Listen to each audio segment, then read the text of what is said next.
So Republicans are even claiming that Joe Biden's to blame for the Russian invasion in Ukraine. Let's talk about it in today's video.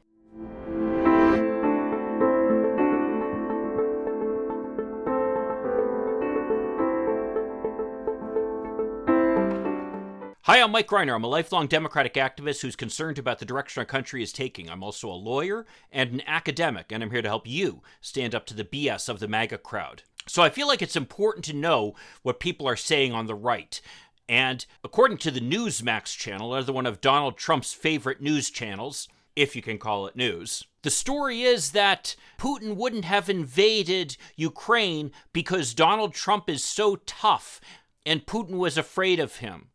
Now, if you think that's crazy, let's just watch this video. Check it out. And the media in the spotlight again, what we say, how we say it, and how it resonates. We're focusing on this morning, not what's being said, but how it's being said.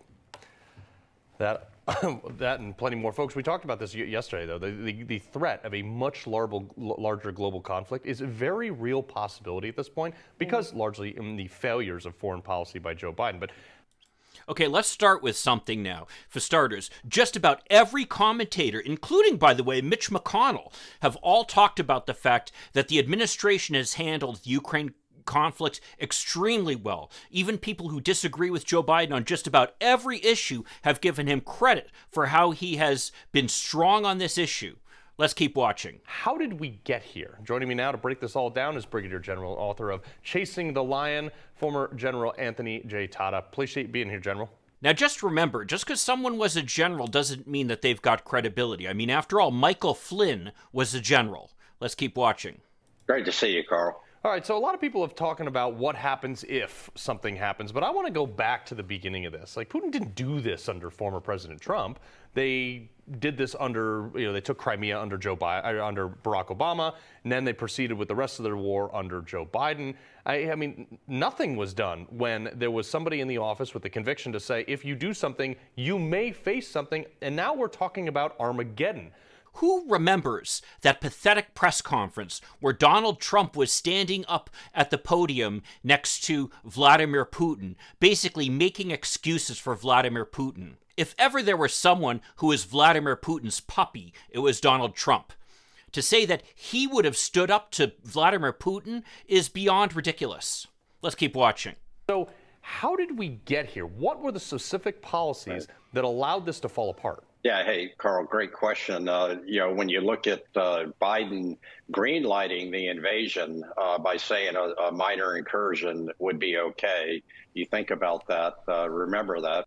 Biden did not do that. This is utterly ridiculous. From the get-go, Biden has been very clear about the fact that if the Russians invaded Ukraine in any way, shape, or form, that would result in terrible consequences that would be brought to bear by the world. Now, I'm not going to revisit the argument over whether we should have done more in Crimea or not. The bottom line is that the world didn't have the stomach for it back then. But this could have very easily turned into another fiasco where the world just stood by while Vladimir Putin took over. And in fact, that's what Vladimir Putin was expecting. I think he was quite surprised by how strong Joe Biden has been in providing leadership for the allies in standing up against Russia. Let's keep watching. From the very beginning of this, that was a specific policy that this administration put in place very quickly. And then this administration was warning the Ukrainians and the rest of the world about the possibility of this invasion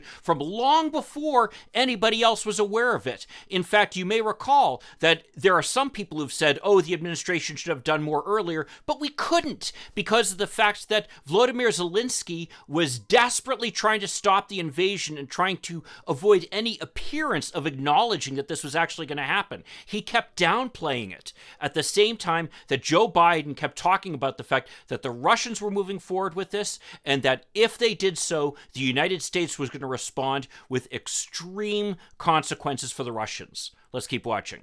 They offered to remove Zelensky from the equation to effectively decapitate the Ukrainian leadership. That never happened. The Trump administration was the one who was decapitating Zelensky. I mean, you may remember the famous phone call where Trump was basically trying to stop the United States from sending weapons to Ukraine until Zelensky could provide some BS investigation into Joe Biden.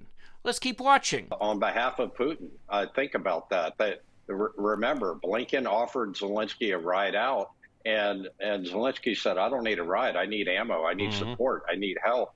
And that was a great moment when Zelensky said that. But even at that point, the United States had already been supplying lots of weapons and had made our commitment clear to Ukraine. Let's keep watching. And think about if Trump had done that. He would be impeached, 100th time for wanting to do Putin's bidding to decapitate the Ukrainian leadership. But just because Zelensky would have left Ukraine doesn't mean that the government was decapitated. In fact, you may recall that during World War II, we had operating governments for the French and for any number of other occupied countries that were continuing to meet and develop policy while the invasion was occurring. That being said, it's a demonstration of the level of leadership and courage on Zelensky's part that he refused that offer and wanted to stay in Ukraine. But even by then, the United States had been strongly opposed to the invasion and had been supplying weapons and had been organizing the Allies for a very strong sanctions regime, unlike anything the world had ever seen. Let's keep watching. This was a very specific policy from this administration to remove Zelensky from the equation to whatever end they sought. And then think about what Zelensky did to rally the Ukrainian people, the Ukrainian military, and the world to support them. And then you go back to, as you referenced, Crimea. There was no hue and cry from the media that, we were all Putin sycophants and all of that. When Obama ceded Crimea to Russia from Ukraine, the corporate media right now, the leftist corporate media, is really complicit in getting us to this position of a potential nuclear. Let's be clear about something. Back in 2014, when Crimea was annexed by the Russians, we did impose sanctions against them. Were they strong enough? Probably not. But the fact of the matter is, the Europeans didn't have the stomach to do any more. It took the level of violence that this invasion represented for the Europeans finally to realize that this is an existential threat and they can't stand back. Even after the invasion had happened, you still had European leaders, such as Emmanuel Macron, meeting with Putin to try to negotiate their way out of this crisis. Not realizing something that, frankly, Joe Biden realized right from the beginning, which was that there was only one thing Vladimir Putin was going to understand, and that was us being strong. Let's keep watching. A showdown with Russia because they are sycophants for this administration that lacks in diplomatic skills, and they have no ability. Lacks in diplomatic skills. The contrast between how the world views Joe Biden versus how the world viewed Donald Trump is like night and day. Do you believe that Donald Trump ever could have managed to develop the kind of coalition that has existed now as a result of the leadership of Joe Biden in standing up to the Russian invasion? Donald Trump didn't even get along with our allies. And he kept defending Vladimir Putin against the accusation that he'd interfered in the U.S. election, much to the consternation even of Republicans. And yet, Joe Biden's a sycophant? These guys are unbelievable. Let's keep watching. To engage Putin and find some kind of solution. Right. General, we are running out of time here. That's what it is. They want to engage Vladimir Putin. You see, this is where the rubber hits the road. They're not really sincere of fighting off Vladimir Putin and being strong against him. They're the sycophants. What Vladimir Putin right now is doing is he's looking for an off-ramp. He wants to get out of this because the war isn't going so great for him, and he realizes he's in big trouble. And if you doubt that that's what he's thinking, just realize that Donald Trump stood up and said that he'd be willing to be the intermediary to negotiate some deal between the Ukrainians and the Russians. You know, if Donald Trump's saying it, that's what Vladimir Putin is thinking.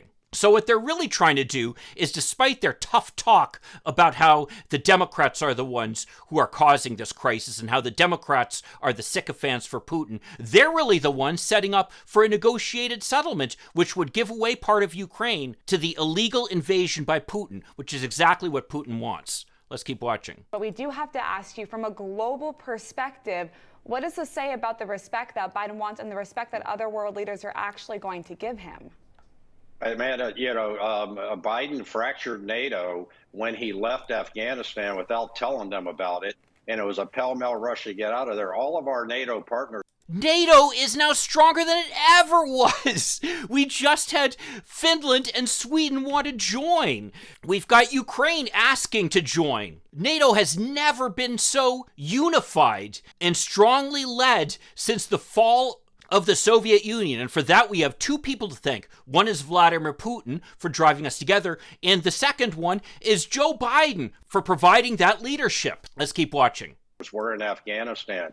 Putin saw that window, and we have no respect right now because we acted unilaterally like Keystone cops and getting out of there. And right now, Reminder, by the way, that Donald Trump is the one who set up that withdrawal. Joe Biden was simply executing an agreement that was made by Donald Trump to the best of his ability, and in so doing, he ended up saving over 120,000 Afghans who had cooperated with us. Let's keep watching. We really are not a factor in this war other than... We're not a factor in this war. We're providing the most aid of any country, and we've been the ones pushing the Europeans to get more involved. At the same time, we have Taiwan, who is very concerned about China watching what Russia's doing, coming and continually asking us to build up our presence in Taiwan to protect them from any potential similar incursion by the Chinese. Let's keep watching. Our military-industrial complex providing arms and ammunition, and the Secretary of Defense trying to help out from a bolstering NATO standpoint. Yeah, it's like a series of Band-Aids a day late. General Anthony Tatum. A day late. Again, Joe Biden was the one who was warning that this invasion was pending from the get-go, when everybody, including Volodymyr Zelensky, were refusing to believe it. Let's keep watching. We appreciate you being here, sir. Thank you. Wow, that was really something. It just shows how delusional the people on the right are. And even if you listen to that one conversation, you can just see how there are so many contrasts in what he's saying. On the one hand, he's saying, oh, Joe Biden wasn't strong enough and he caused this whole crisis. On the other hand, we need to be negotiating with Vladimir Putin. The bottom line is they're just spewing BS to try to create outrage among people and try to undermine the kind of support that President Biden has provided to the Ukrainians and the kind of support that he's built across our country for NATO assisting the Ukrainians. Well, if you want to see another video where I talked about what happened in Afghanistan, which is something they keep bringing up, and how Joe Biden actually did a great job under the circumstances, check out this video over here. I'll see you then. In the meantime, let's hope for continued progress. Thank you.